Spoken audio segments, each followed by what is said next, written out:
Material nowadays. तो जो lead है वो क्या है, सबसे सॉफ्ट मटेरियल है and it is easily attacked by some of the acids and alkali.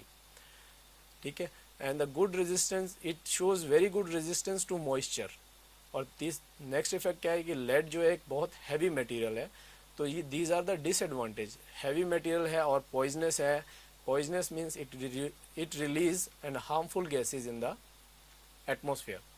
और जो भी आप लेड देखते हैं that is mostly used in water pipe joint, जितने भी आप पाइप फिटिंग्स यूज़ करते हैं to provide water proof covering on electrical cables. Electrical cables हैं उसके अंदर भी आप वाटर प्रूफिंग के लिए यूज़ करते हैं। And it is mainly a primary coat for electroplating on precious metal. जैसे जितने भी गोल्ड एंड सिल्वर की प्लेटिंग है उससे पहले एक बेस कोट जो है वो लेड का यूज़ किया जाता है। But it is not suitable for machine parts. जो भी मूविंग पार्ट्स हैं जो डायनामिक मोशंस में रहते हैं उस चीज़ के लिए लेड कभी भी सजेस्ट नहीं किया जाता। And it is also not used in food containers, जितने भी फूड कंटेनर्स हैं, क्योंकि हम पहले ही जान चुके हैं कि लेड एक पॉइजनस मटेरियल है और फूड कंटेनर्स के ऊपर इसका बहुत हार्मफुल इफेक्ट है। The second material which is used in electroplating is copper. Copper is very good for electricity and you all see that copper is in electricity wires. Copper is Copper generally shows good or excellent corrosion resistance, good hardness and strength, and it is very good abrasion and thermal conductivity. Thermal conductivity and electrical conductivity of copper is very high, and it is generally used as an undercoat for iron parts before nickel plating. ये भी एक base coat का काम करता है। Copper हमेशा base coat की तरह यूज़ करते हैं बिफोर निकल plating, and it is the most precious and it is also used as a base coat in most of the precious metal coatings. Third is the nickel, a hard and precious shining material. It is mostly used in electroplating because of its very high quality that it is very less affected by dilute acid. Dilute acids का इस पे बहुत कम effect है और it does not oxidise readily, means ये oxygen के contact में इतनी जल्दी नहीं आता। तो इसलिए हम देखेंगे most of the parts are nickel coated और उसके ऊपर एक बेस कोटिंग, निकल की कोटिंग देने से पहले जिंक की कोटिंग दी जाती है, that is base coating, and after that base coating nickel is being applied. It shows very good resistance to atmospheric. Atmospheric effect का मतलब मॉइस्चर, वेदर, इन सब से बहुत अच्छा इफेक्ट शो करता है। इसीलिए इसको हम क्या कहते हैं, it is one of the most widely use material in electroplating. Electroplating में बहुत ज़्यादा यूज़ होता है निकल का, and it is generally used as a base coat. देखो इससे भी सुपीरियर मेटल, जो भी इससे सुपीरियर मेटल है उसके लिए एक बेस कोट का काम या अंडर कोट का काम करेगा। अगर हम क्रोमियम और सिल्वर की कोटिंग देना चाहते हैं तो वो इससे बेटर मटेरियल है, तो इसलिए इसका हम बेस कोट भी लगा सकते हैं। And it is mostly used in cooking utensils and other vessels. Similarly, the zinc is the cheapest material and it is mostly used as a base coat, and it is bluish white in color and shows very good corrosion resistance. Zinc हमेशा एक base coat या एक cheaper articles के लिए use किया जाता है। इसी तरीके से next coating is gold.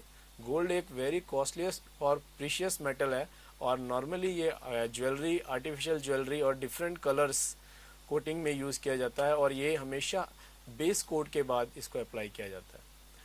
Steel is the very hard and tough metal with good wear resistance.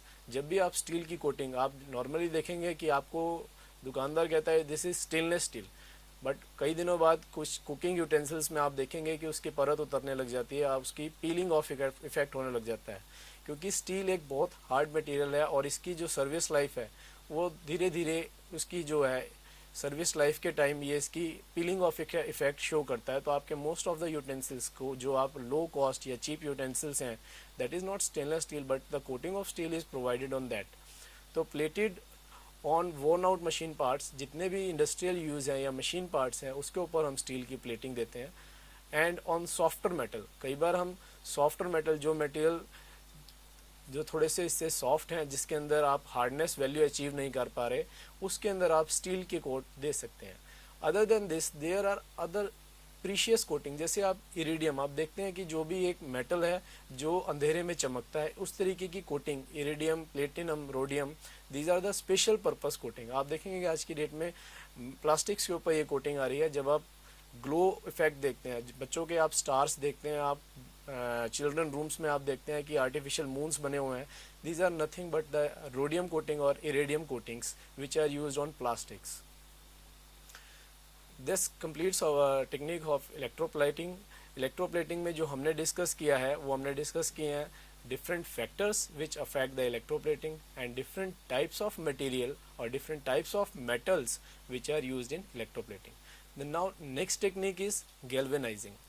Galvanizing can be described as a process which employs an electrochemical action for providing and coating of highly corrosion resistance material. जो आप industrial use के लिए देखते हैं वो normally galvanizing process है. इसके अंदर एक परमानेंट केमिकल चेंज, जो भी आप पार्ट या कंपोनेंट देखेंगे उसके अंदर एक परमानेंट केमिकल चेंज ही प्रोवाइड कर देते हैं ताकि उसकी कोरोजन रेजिस्टेंस बेटर हो.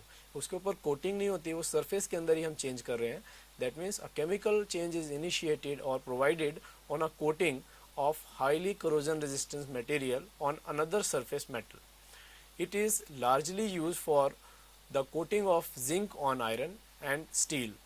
आयरन के ऊपर जिंक की जो कोटिंग है that is an galvanising process, that is a dipping process. उसके अंदर डिप कर देते हैं हम गैल्वेनाइजिंग जिंक का जो लिक्विड कोट है उसके अंदर आयरन और स्टील के पार्ट्स को डिप कर देते हैं. And it is a fairly low cost process and widely used for corrosion resistance and on different types of machine parts and wires etc. This is an slide which shows an process of it shows a clear idea of galvanizing, how we can do galvanizing in industrial process. Galvanizing metal sheet, pipes and wire are probably the most popular galvanized item. जितने भी आप industrial sheets देखते हैं, pipe देखते हैं और wires देखते हैं, वायर्स में आप ये कॉमन फिनोमिना है, before giving plastic coating every wire is being galvanised. उसको एक बेसिकली कोरोजन रेजिस्टेंस बनाया जाता है and it is probably the most popular galvanised item which find application both on industrial as well as article made for domestic use.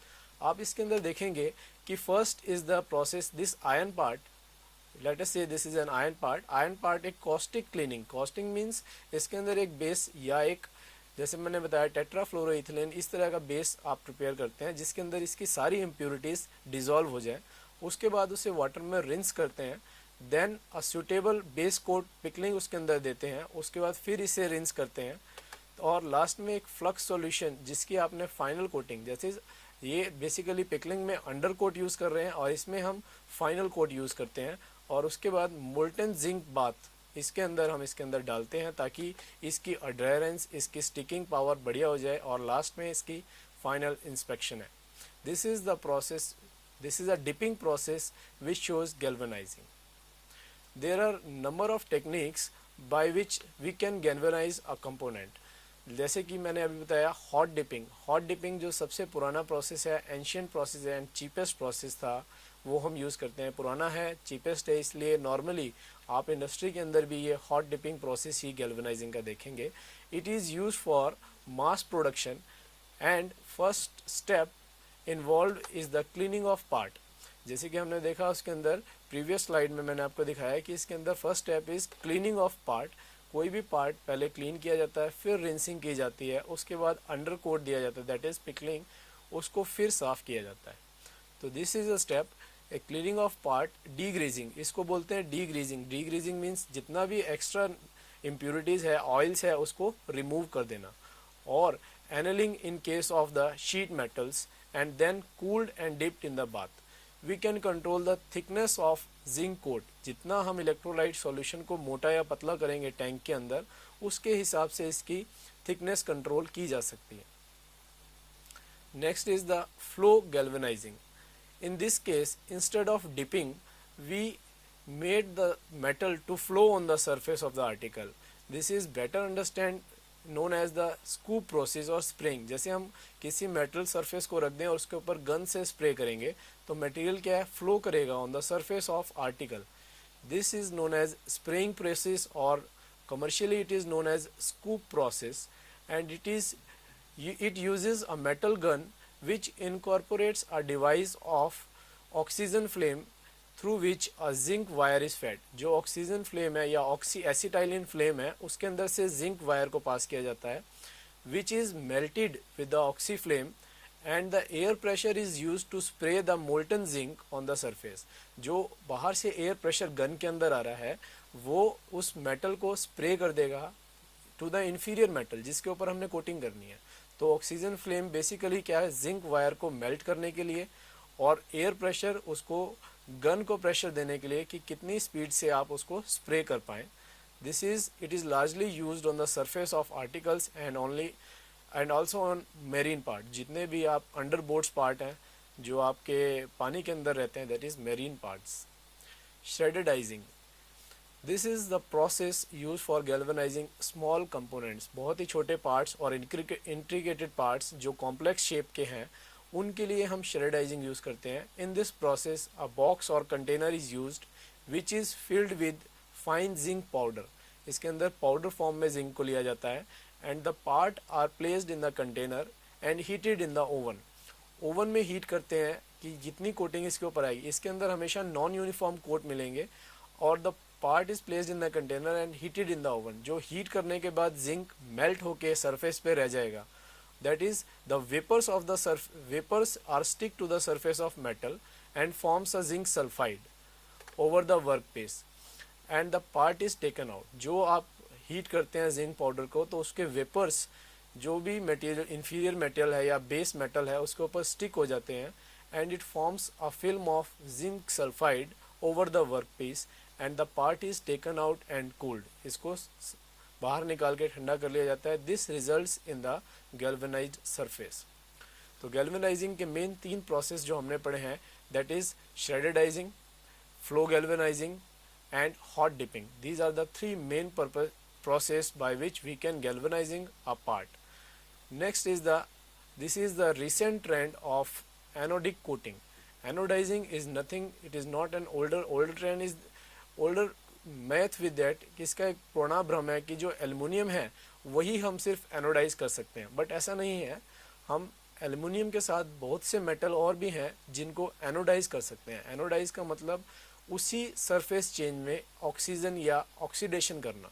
इसके अंदर जैसे it is a same process like electroplating but इसके अंदर कोई अलग से electrolyte या अलग से सुपीरियर मेटल नहीं लिया जाता. इसके अंदर एक तो वर्क पीस होता है और उस वर्क पीस के ही अंदर हम इलेक्ट्रोलाइट सॉल्यूशन की या एसिड के साथ हम उसकी ऑक्सीडेशन कराते हैं. ऑक्सीडेशन का मतलब कि उसी के ऊपर सरफेस या केमिकल चेंजेस इंट्रोड्यूस करना. तो आप देखेंगे जैसे anodising, the anodic coating means an oxide film deposit on the surface of metal. Means उसी मेटल के ऊपर ऑक्सीडेशन करा देना. आप कोई सुपीरियर मेटल नहीं चढ़ा रहे इसके ऊपर, इन्फीरियर के ऊपर. The main difference between electroplating and anodising is that आप एनोडाइजिंग के अंदर उसी मेटल को ऑक्सीडाइज कर रहे हैं बट इलेक्ट्रोप्लेटिंग में आप एक सुपीरियर मेटल की कवरिंग उसको दे रहे हैं. तो एनोडाइजिंग या एनोडिक कोटिंग जो है वो रिसेंट ट्रेंड है और ये कोटिंग जल्दी से ख़राब नहीं होती और इसके अंदर कोई पील ऑफ नहीं होता. जैसे आप इलेक्ट्रोप्लेटिंग में देखेंगे वो कुछ दिनों बाद उतरने लग जाती है. एनोडिक कोटिंग के अंदर ऐसा कुछ नहीं है. These are the better and best finished. और इसके अंदर अगर आपने मेटल को ही ऑक्सीडाइज करा दिया तो वो जल्दी से कोटिंग ख़राब नहीं होती. आज की डेट में जो मार्केट के अंदर ट्रेंड है वो इलेक्ट्रोप्लेटिंग या पाउडर कोटिंग को छोड़ के एनोडिक कोटिंग यूज़ करने का है. एनोडिक कोटिंग का मतलब जैसे आप ब्लैक कलर की यूटेंसिल्स देखते हैं तो वो बेसिकली ऑक्सीडाइज्ड फिल्म होती हैं. उसके अंदर आप मेटल को ही ऑक्सीडाइज करा रहे हैं तो उनके अंदर स्क्रैच रेजिस्टेंस या कोटिंग उतरने का डर नहीं होता. ठीक है. Anodic coating means an oxide film deposited on the surface of metal with the help of anode or oxidation process. The process of providing this oxide film is known as anodizing. Also, sometimes it is referred to as anodic oxidizing. Anodic means the workpiece is kept at anode. ठीक है. जो भी workpiece या जो भी आपने material coat करना है उसे एनोड पे रखना है. Earlier there was a misconception that the oxide film is deposited only on aluminum. मैंने आपको पहले ही बताया कि पहले ही एक मिसकंसेप्शन था कि एल्युमिनियम के ऊपर ही ऑक्सीडेशन हो सकता है और किसी मेटल पे नहीं. बट ऐसा नहीं है. आज की डेट में कई ऐसे मटेरियल हैं जिनके ऊपर ये एनोडिक टेक्निक यूज़ की जा रही है जैसे कि magnesium, copper, zinc, bronze etcetera can be can also be anodised, no matter कि एल्युमिनियम जो है वो 90% मार्केट को एक्वायर किया हुआ है, क्योंकि एल्युमिनियम बहुत पुराने टाइम से यूज़ हो रहा है और इस एनोडिक प्रोसेस के लिए एल्युमिनियम आज भी बेस्ट माना जाता है. But we can also use magnesium, copper, zinc etcetera different materials also.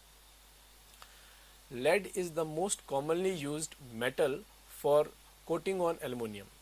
जो भी आप देखते हैं कि बेसिकली lead की कोटिंग बहुत इजीली हो जाती है एल्युमिनियम के ऊपर, and aluminium has a natural tendency to oxidised when exposed to atmosphere. जिस मटेरियल की वैसे ही ऑक्सीडाइज होने की टेंडेंसी है, तो इस पे एनोडिक कोटिंग तो बेस्ट रहेगी. Obviously therefore 90% of the oxidise item belong to this category. Now let us see the process of anodizing. कि ये process है क्या?